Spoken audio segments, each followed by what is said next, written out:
Right now, NordVPN is offering a very special deal for the holidays. Go to nordvpn.com/geekdom or use the code geekdom, and this time for the holidays, you can save 81% and you get 2 great gifts: 4 extra free months of NordVPN and NordPass for free. NordPass is NordVPN's brand new password manager application included in this bundle, along with the other security features of NordVPN for all of your devices, and keep everything that you love secure. NordVPN.com/geekdom. Go now. Enough is enough. I have been teasing this video for months and the words just have not hit me until now. The time has come to deliver the truth about Gohan Super Saiyan 2. I have seen all kinds of fans say all kinds of ridiculous things, from if it wasn't for Vegeta, Gohan would never have beaten Cell. Super Perfect Cell was stronger than Gohan. I've even heard people say that Goku was stronger than Gohan during the Cell games. Boy, do I have news for you. On this video, which is going to be a combination Mythbuster and Strongest in Dragon Ball, a very special edition of both, we're going to look at Super Saiyan 2 Gohan and just how unbelievably powerful he was in the Cell games. He was unquestionably the strongest character on Earth during that time, and I'm going to provide you with several different statements from the manga and the anime to tell you exactly why Super Saiyan 2 Gohan during that time was a complete freak. And after this video, I never want to hear people say this blasphemy ever again. The thumbnail for this video was drawn by Kagari. Check out her store over at aaron.bigcartel.com, where you can order prints directly from her. Okay, so first things first, we got to get right to the source before we start analyzing all of this. And the source, the original sources for the content in this video, is from the manga and the Japanese version of Dragon Ball Z. It doesn't matter how much you might like the dub. There's way too many dub changes in this arc for it to be a relevant point for this video. So we're going to go to the original Japanese, and I have spoken to several independent translators when it comes to the Viz manga to make sure that their translation is accurate as well. So everything's going to go right from the original source. Let's break down some things right now. Alright, so the first thing I have to debunk before we go into the actual Gohan versus Cell fight is this ridiculous rumor that Super Saiyan Grade 3 Trunks and Full Power Goku were stronger than Cell. No matter which way you slice it, it's not the case at all, and it's a complete fabrication. Yes, Trunks was very powerful in Grade 3. He was not more powerful than Cell. People say, well, Trunks could have beat him, but he was too slow. No, Cell was making fun of Trunks being too slow because of the fact that Trunks thought that he had truly surpassed Vegeta, not realizing that Vegeta knew about the weakness of the Grade 3 form and chose not to use it against Cell. In fact, there's a scene where Cell actually goes into his version of Grade 3. He gets just as buff as Trunks to demonstrate that the form has speed issues, and Goku, of course, shows it to Gohan. So again, that idea that Grade 3 Trunks could have beaten Cell if he was stronger is incorrect, and the series itself explains it to you, but I feel like some people don't remember these details, so that's why I'm making this video, to kind of remind you of how things actually were. So even though Cell fought Trunks, he still wasn't even going at full power. Now, when it comes to Full Power Goku, Goku and Gohan both exit the Room of Spirit and Time, and everybody is amazed at their power, including Vegeta. Everybody is in awe of just how powerful and how much stronger and smarter Goku had become as a fighter. Goku, when leaving the Room of Spirit and Time, was infinitely more powerful than he ever has been prior to that, and he was stronger than Trunks and Vegeta. Both Grade 2, Grade 3, or whatever, Goku himself surpassed all of that. And even then, he says that if he fights Cell, he's not sure if he can win. And there's even a scene where Goku demonstrates his power in front of Master Karin, and even he tells Goku that he's not sure if he can actually defeat Cell. So when Goku actually goes in and fights Cell, they have a long and really fun fight. And yes, Goku does get the upper hand with the Warp Kamehameha, but Cell does regenerate because of the nucleus inside of his body that can somehow move around and avoid getting destroyed unless he's totally disintegrated, which we're going to get to here in a second. But Goku's stamina, as time progressed, was going down, and running out.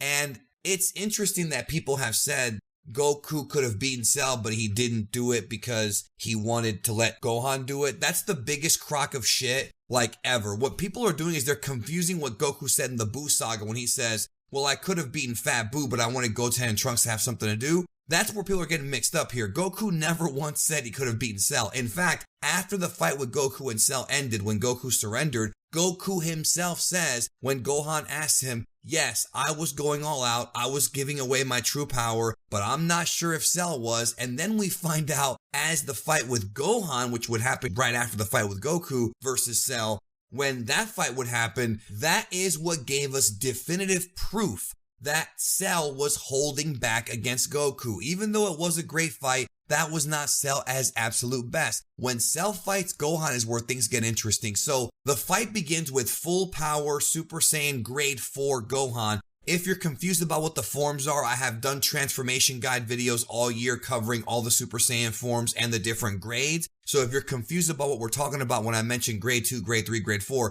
please check out those videos for a more in-depth analysis and discussion of what those forms actually are. But Gohan, even before being Super Saiyan 2, was proving that he was more powerful, even if just a little bit. Before Super Saiyan 2, Gohan was probably slightly stronger than Goku. And there's even a scene where Cell says, and I quote, perhaps what Son Goku said was not a bluff, when Goku kept saying that Gohan was stronger. And this is before Super Saiyan 2. But as this is going on, Cell is still overconfident because he's hiding his true power. So, as you've seen probably a billion times in the series, Gohan gets angry and goes Super Saiyan 2 after 16 gets stomped on. And it's a great scene, and here we go, off to the races we go, with Gohan single-handedly making the Cell Juniors look like 1980s WWF jobbers. I mean, it was a complete massacre with the way that he did these dudes in Dragon Ball. One of my favorite all-time episodes and chapters in the entire series.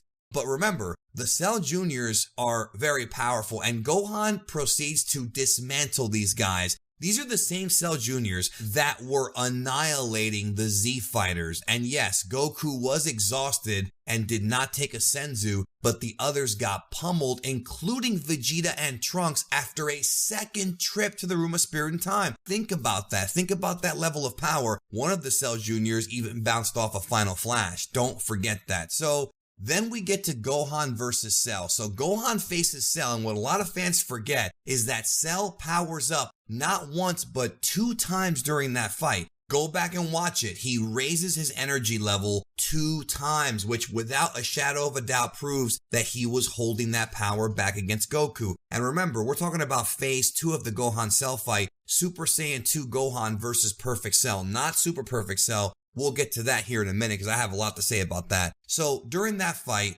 again, Cell powers up, which means that he is his true max power at this point, way beyond Trunks, Vegeta, and Goku, and Gohan still takes no damage in this part of the fight. None. Gohan just laughs at him like the first time my ex saw me naked. Like literally, Gohan is just like, ha, nothing.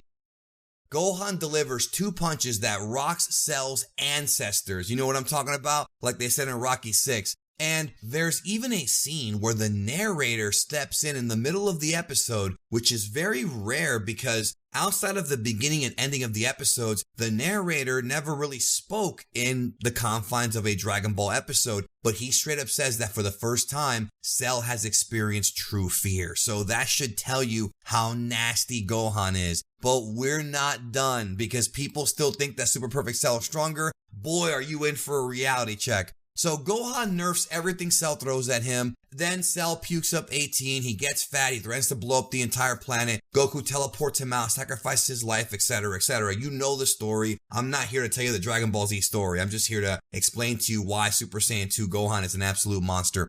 Cell comes back, and now he's Super Perfect Cell because he had a Zenkai. And at this point, people consider this to be sort of his version of Super Saiyan 2, where he is beyond the powers of Perfect Cell. He's now Super Perfect Cell, and he has gotten a significant boost in power, and he has. Guess what? He's still no match for Gohan, and I'm going to prove it to you right now.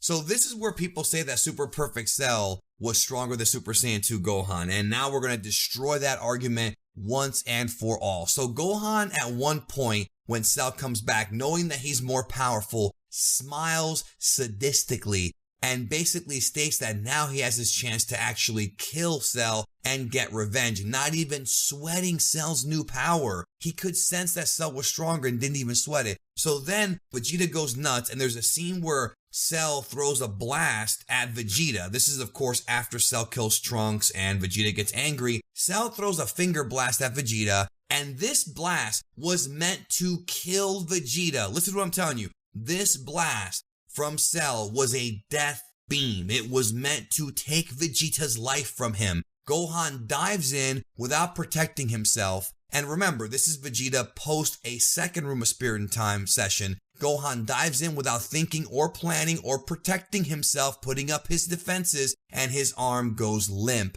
So that blast meant to kill Vegeta, and all that happened was Gohan lost an arm. The concept here is not that different from the ring blast that hit Goku through the chest in Resurrection F. If you are unprepared, if you have your guard down, then things can hurt you a lot more than you would think they would, and in some cases can take you out totally. All that happened to Gohan was he lost an arm for the fight. His arm went limp. And of course, that would lead to the final beam struggle between Gohan with one arm and Perfect Cell, Super Perfect Cell, that is. This is the part where people start to get confused about this. So it is explicitly stated in the Japanese version of Dragon Ball Z and in the manga that Gohan, even with one arm, even after the Cell Jr.'s fight and the fight with Cell himself, is not even close to hitting his max power. It's right there in the series. Goku speaks to Gohan from beyond the grave, from the other world, and he tells Gohan that he's not showing his full power and that he knows that Gohan is stronger than this. And he finds out after Gohan is pretty much giving up on himself because he doesn't believe in himself as much as Goku believes in him, right? That's always been sort of the story here, that he's afraid of destroying the Earth. Goku tells Gohan that he cannot be afraid of destroying the Earth because if he doesn't beat Cell, the Earth will be destroyed anyway, so he has to do the best that he can. Goku knew something Gohan didn't know. Gohan didn't even realize how powerful he truly was, and Goku did. So they do the beam struggle, it goes back and forth, and in the anime, the Z fighters try to attack Cell, but that's not in the manga, okay? Now, Goku keeps pushing Gohan to give it more and more power, and remember, Gohan has one arm and is heavily battle damaged, and he's still holding back Super Perfect Cell's Kamehameha. Now, I want to quickly address something that Piccolo says. Piccolo says at one point that he felt that Gohan's ki was too weak, and it turns out he was completely wrong. What's going on here is that Gohan was mentally defeated during this part of the battle. Gohan did not think he could do it, and Goku believed in Gohan to push himself even further. And what you have to remember, there's a panel right after Piccolo says that, literally right after, where Goku says, "You have not used all of your power yet." He's telling him immediately after what Piccolo says, the opposite. Why is Goku's word more gospel than Piccolo here? Because Goku had just spent a year in the Room of Spirit and Time with the kid, and Piccolo had no idea. Piccolo had no clue. He had not seen Gohan's true power. He had not been able to feel or sense Gohan's potential, and Goku did. So Goku's word is gospel here. Plus, remember, Gohan won the fight. So there we go. Now, let's do the real debunk here. Many people ignorantly feel like Vegeta's blast was the momentary distraction that allowed Gohan to win, and while it was a distraction, it was not what killed Cell. The attack that Vegeta hit Cell with pretty much did nothing to Cell. And it's always kind of a head scratcher when I see people say, well, Gohan wouldn't have beat him without Vegeta. That is complete and utter nonsense. So I think part of the problem here is because of a line in the English dub where Goku says, "Now's your turn," when Vegeta hits Cell with the blast. And that is not in the Japanese version or in the manga whatsoever. He's just telling Gohan to kind of give it his all finally. Vegeta's attack didn't do anything more than just annoy Cell. And this is not as if this attack weakened him or anything. Gohan took that opportunity to push back and gain the ground faster and unleash his true power upon Cell. And at that point, there was nothing Cell could do because Gohan was way more powerful than him. And someone's going to try and come up with the argument saying, well, he was caught off guard. That is wrong, my friend, and here's the proof. We've seen characters in Dragon Ball eat blasts at point blank range and survive. We've seen characters react and block close range attacks multiple times. For example, Goku versus Nappa. We have seen this where if you are fast enough, if you are strong enough, you can react. If Cell was stronger than Gohan, since that blast did nothing but annoy him, Cell could have just bounced back the Kamehameha like he had been doing prior in the beam struggle. He didn't, because this was Gohan's true final power completely unleashed, which was strong enough to not only blow off half of Cell's body like what Goku did, but do more than that. Remember, Cell survived the Warp Kamehameha, but couldn't survive this one from Gohan. You want to know why? Because Gohan was astronomically stronger than Cell, point blank. Vegeta did nothing. The only reason narratively as to why Vegeta got involved and helped Gohan was to return the favor for what Gohan did for him when he saved him from the beam that knocked out Gohan's arm. It was purely an internal thing for Vegeta's character, and if you watch it again, you can see he's struggling with it, whether or not he should get involved, and he does it anyways because he is changing into being a better person throughout this part of the series, and that's a good example of him doing that. When people say Vegeta killed Cell, like, you sound so stupid. That's like saying that Han Solo blew up the Death Star. No, Han Solo helped Luke Skywalker when he blasted Darth Vader. Luke Skywalker blew up the Death Star, not Han Solo. Very similar here. Gohan is the one that killed Cell with his incredible power. Vegeta just did what he thought he needed to do for himself so he could sleep at night. Had nothing to do with actually doing damage to Cell, because Cell, if you watch it, didn't even feel it. He just said Vegeta and that's it. He didn't even react to it. So Gohan, whether he had one arm or two, was stronger than Super Perfect Cell. Super Saiyan 2 Gohan was incredible. Look, there is absolutely no way that Super Perfect Cell is stronger than Gohan. No chance, none. People need to get their heads out of their asses and realize this, please, and stop making yourself look dumb, okay? Super Saiyan 2 Gohan was an absolute monster during this time, and that's it. And it was just Gohan, by the way. I know that in Dragon Ball Z Dokkan Battle, there was a statement where Gohan says that me and my father's combined power, but he's talking about more so his spirit, because Goku did not give Gohan any power. He just gave him the motivational push and passed down the torch to Gohan as being the main character. No, it was all Gohan. He had been holding back the entire time. Gohan killing Cell was him at his absolute full power unleashed, and Super Perfect Cell was gone. Point blank. Gohan did not believe in himself. Goku did, and that's the story. Thank you for watching. I hope this video helped. Do me a favor and like it if you did. Spread it out to those who might not know. Thanks for your support, and all hail Super Saiyan 2 Gohan. He is a beast, and goodbye.